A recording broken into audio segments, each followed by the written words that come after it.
365 দিন exercise challenge আজ 190 দিন। তাই সবাইকে জানি রাধে রাধে। তো সবাই কেমন আছেন? তো প্রথমে সকালে উঠে প্রথমে করলাম স্ট্রেচিং, তারপরে জাম্পিং জ্যাক করে আজকে ওয়ার্কআউট করলাম। প্রথমে করলাম পুশ আপ করলাম এটি 100টি। পুশ আপ করার পর করলাম স্কোয়াট, প্রথমে করলাম নর্মাল স্কোয়াট, তারপরে স্কোয়াট অ্যান্ড কিক এটি 50 100টি।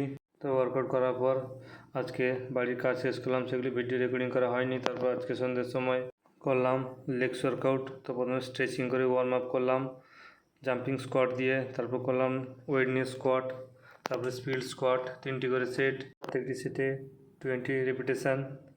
তারপর করলাম সুমো স্কোয়াট, এটিও করলাম 3টি সেট এবং 20 রেপিটেশান। তারপর করলাম সাইড স্কোয়াট, এটিও করলাম 3টি সেট 16 থেকে 18 রেপিটেশান। তারপর করলাম বারবেল আপ ডাউন, এটিও 3টি সেট, প্রত্যেকটি সেটে 10 to 12 রেপিটেশান। তারপর শেষে স্ট্রেচিং করে আজকে ওয়ার্কআউট শেষ করলাম। তো আবার কাল দেখা হবে, বাই বাই। তো অবশ্যই একটা লাইক করে দেবেন।